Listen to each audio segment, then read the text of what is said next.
नमस्ते। आज हम बात करेंगे एक ऐसी बीमारी के बारे में जिसे कहते हैं पैनक्रेटाइटिस।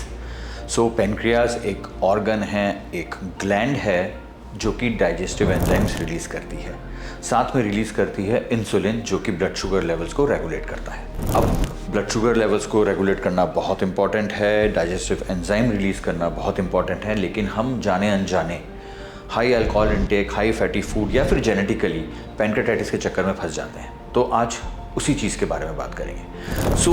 पैनक्रियास के अंदर अगर स्वेलिंग होती है तो उसको एक्यूट पैनक्रेटाइटिस कहते हैं, लेकिन यही स्वेलिंग अगर रिकरेंट बार बार होती जाती है, पेन होता जाता है, तो पैनक्रियास धीरे धीरे डैमेज हो जाती है और ऐसी कंडीशन आती है जिसे हम कहते हैं क्रॉनिक पैनक्रेटाइटिस। अब क्रॉनिक पैनक्रेटाइटिस क्या होता है, आज ये बात करते हैं। क्रॉनिक पैनक्रेटाइटिस एक लॉन्ग टर्म इन्फ्लेमेशन है, मैंने आज लिखा हुआ है इसीलिए, जिससे कि आप समझ सकें, बाद में पढ़ भी सकें। क्रॉनिक पैनक्रेटाइटिस एक लॉन्ग टर्म इन्फ्लेमेशन है पैनक्रियास की ग्लैंड का, जो धीरे धीरे उसके स्ट्रक्चर को डैमेज कर देता है। बार बार पैनक्रियास का अटैक होता है, बार बार एक्यूट पैनक्रेटाइटिस होता है, तो एक टाइम बाद पैनक्रियास के सेल डैमेज होने लग जाते हैं और जो पैनक्रियास का मेन फंक्शन है वो उसे लूज़ कर देते हैं। ऐसे में ब्लड शुगर स्पाइक्स होना चालू हो जाता है, पैनक्रियास का स्ट्रक्चर डैमेज होता है, तो उसके डाइजेस्टिव एंजाइम्स हैं वो रिलीज़ नहीं हो पाते हैं। ऐसी कंडीशन को क्रॉनिक पैनक्रेटाइटिस कहते हैं। साइंस क्या होते हैं जो कि मोस्टली लोग इग्नोर कर देते हैं?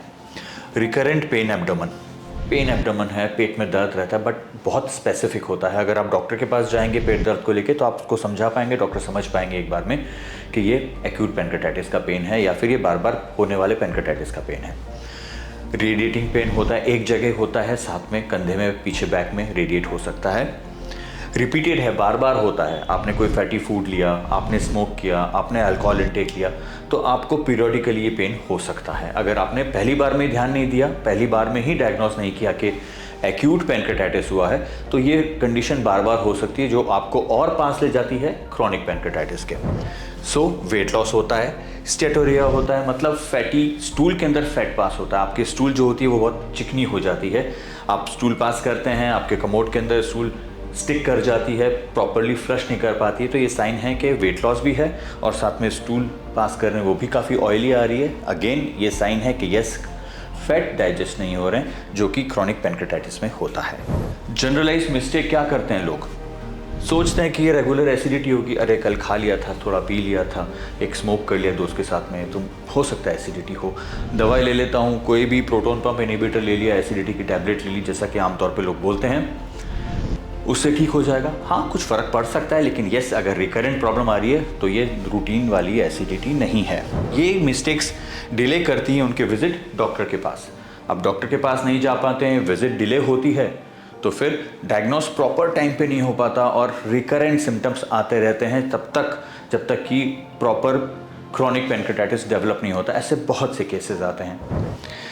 करना क्या होता है? Basic blood work. अपने डॉक्टर के पास जाएंगे, अपने सिम्टम्स बताएंगे, जैसा कि मैंने बताया आपको, किस तरह का दर्द होता है, किस तरह से रेडिएट करता है, डॉक्टर समझ जाते हैं। बेसिक ब्लड वर्क बहुत ज़रूरी है।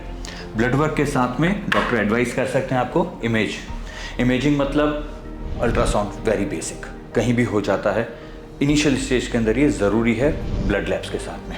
और अगर आपकी परेशानी ज़्यादा बढ़ती है, डॉक्टर को इनिशियल स्टेज के बाद में लगता है कि no, we are heading towards chronic pancreatitis और हमें चाहिए अच्छी तरह उसको और आगे डायग्नोस करें, तो हमें एडवांस टेस्टिंग की ज़रूरत पड़ती है, जिसके अंदर रेडियोलॉजी और ब्लड वर्क दोनों आता है। क्रॉनिक पैनक्रेटाइटिस हम खुद भी जनरेट कर लेते हैं बगैर सोचे समझे, बगैर खाना पीना, अल्कोहल, टबैको इंटेक। बहुत बार ये जेनेटिकली भी चली आती है। अगर आपको इस तरह के कोई सिम्टम्स हैं तो ये ध्यान रखें कि अपने डॉक्टर से ज़रूर मिलें, उन्हें अपने सिम्टम्स के बारे में बताएं। वेट नहीं करें कि बार बार रिकरेंट होती जाए। अपना ध्यान रखें, डोंट हेजिटेट, गेट इवैल्यूएटेड।